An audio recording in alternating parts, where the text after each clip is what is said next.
ফরিদপুরের ভাঙ্গায় সরকারি কেএম বিশ্ববিদ্যালয়ে ব্যাপক অনিয়ম ও দুর্নীতির অভিযোগে মানববন্ধন ও বিক্ষোভ মিছিল এবং স্মারকলিপি প্রদান করেছে শিক্ষার্থীরা। নিজস্ব প্রতিনিধি ওয়াহিদুজ্জামানের প্রতিবেদনে আবেশ টিভির ডেস্ক রিপোর্ট। সোমবার 7 অক্টোবর দুপুরে শিক্ষার্থীরা কলেজের সামনে মানববন্ধন করে একটি বিক্ষোভ মিছিল বের করে কয়েকটি সড়ক প্রদক্ষিণ করেন। পরে উপজেলা নির্বাহী কর্মকর্তা মোহাম্মদ কুদরতি খোদার নিকট একটি অভিযোগ দায়ের করেন। পরে এক সংক্ষিপ্ত সমাবেশে বক্তব্য রাখেন বৈষম্য বিরোধী ছাত্র আন্দোলনের ফরিদপুর জেলা সমন্বয়কারী মোহাম্মদ আশরাফ শেখ। তিনি বলেন, শিক্ষার্থীদের সাথে কলেজের অধ্যক্ষ খারাপ ব্যবহার করেন। তার আচরণে ছাত্রছাত্রীরা খুবই অসন্তুষ্ট ও তাদের নিকট থেকে অতিরিক্ত ফি আদায় করেন। কলেজের শিক্ষার্থীরা সরকারি চাকুরিতে আবেদনের জন্য কাগজপত্র আনতে গেলে 2,000 থেকে 3,000 টাকা আদায় করেন। তাছাড়া কোনো ছাত্রছাত্রী গ্রুপ পরিবর্তনের জন্য 3,000 টাকা দাবি করেন।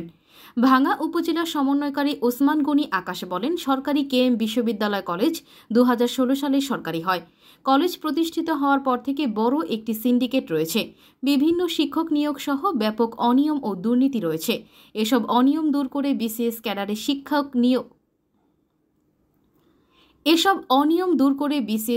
শিক্ষক নিয়োগ দান করে পাঠদানের দাবি জানান। পরে তারা উপজেলা নির্বাহী কর্মকর্তা বিএম কুদরতি খোদার নিকট একটি স্মারকলিপি প্রদান করেন। পরে উপজেলা নির্বাহী কর্মকর্তারা বলেন, সরকারি কেএম কলেজের ছাত্রছাত্রীদের একটি অভিযোগ পেয়েছি। আমি আজই ডিসি স্যারের মাধ্যমে সচিবালয়ে একটি আবেদন প্রেরণ করব এবং কলেজের অধ্যক্ষকে ডেকে এসে এক বিষয়ে কথা বলব।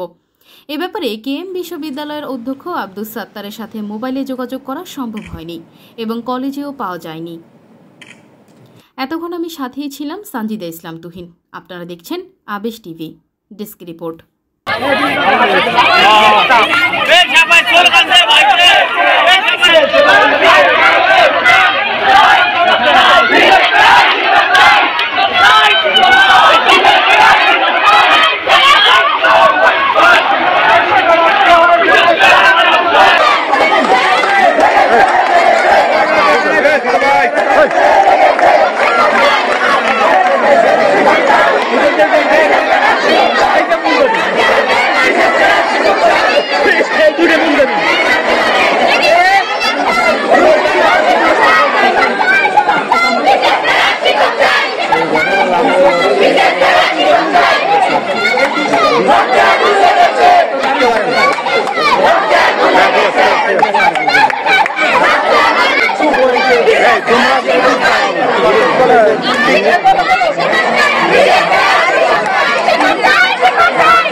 তোমার নাম কি? আমার নাম লাবণ্য। আমার নাম লাবণ্য। বজলু তালুকদার। কোন প্রতিষ্ঠানে পড়ো? আমি সরকারি কাজী মাহবুবুল্লাহ কেএম কলেজ। তোমার সাথে অনিয়ম দুর্নীতি কে করছে? আমাদের প্রিন্সিপাল এবং আমাদের বিভিন্ন ধরনের শিক্ষক যারা নির্দিষ্ট কর্মে নিয়োজিত থাকে তারা। কি পরিমাণ টাকা নিছে তোমার কাছ থেকে? আমাদের কাছ থেকে যেমন আমরা যখন গ্রুপ চেঞ্জ করতে যাই তখন আমাদের বলা হয় 5,000-এর কমে তারা গ্রুপ চেঞ্জ করবে না, কিন্তু আমরা তখন কমায় 3,000-এও আনছি। কিন্তু সরকারি নির্দেশনা অনুযায়ী আমরা জেনেছি যে ওইখানে 800 টাকা দিতে হয়। 800 টাকা অতিরিক্ত নিছে তোমার কাছ থেকে? না, আমাদের 800 টাকা দিতে হয়। বোর্ড ফি 800 টাকা, কিন্তু আমাদের কাছ থেকে 3,000 টাকা নিছে। 3,000 টাকা নিছে। এরকম কতজন লোকের কাছ থেকে নিছে? এরকম অনেকজন আছে। তোমার কাছ থেকেও নিয়েছে? হ্যাঁ, আমার কাছ থেকে অনেকজন। ওকে, ঠিক আছে। সবাই সরকারি তোমরা ছায়া দাঁড়াও, যে আমাদের বর্তমানে ছায়া দাঁড়াও। আর তোমাদের পক্ষ থেকে যারা গুছায় বলতে পারবা 5,000 বা 7-8 জন আমার রুমে আপনারা রোদে দাঁড়াও না। ধন্যবাদ। আমাদের ভাঙ্গা উপজেলার বৈষম্য বিরোধী ছাত্র সমাজের প্রতিনিধিবৃন্দ আমাদের কাছে এসেছিলেন বেশ কয়েকটি অভিযোগ নিয়ে। তো তাদের সেই অভিযোগের প্রেক্ষিতে আমরা কেএম কলেজের যে খণ্ডকালীন শিক্ষক নিয়োগের যে প্রক্রিয়াটি আছে সেটা আমরা তাৎক্ষণিকভাবে স্থগিত রাখতে বলেছি।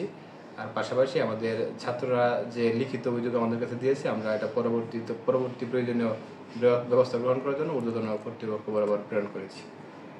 সার্বিক বিষয়টা আপনাকে স্যার কি মনে হচ্ছে যে শিক্ষার্থীদের এই মুহূর্তে তাদের যে আবেদন বা তাদের যে বিক্ষোভ যে তারা উদ্দেশ্য, এটা কতটুকু আপনার কাছে যৌক্তিক? এটা আমার কাছে মনে হয়েছে যে আসলে বাচ্চারা আমাদের কাছে বলেছে, আমরা এটা আসলে তদন্ত না করে বা তথ্যপত্র সংগ্রহ না করে আসলে বলাটা কঠিন। এক্ষেত্রে আমরা ঊর্ধ্বতন কর্তৃপক্ষকে জানিয়েছি, আশা করি তারা তদন্ত সাপেক্ষে তারা প্রয়োজনীয় আইনগত ব্যবস্থা নেবে। ধন্যবাদ।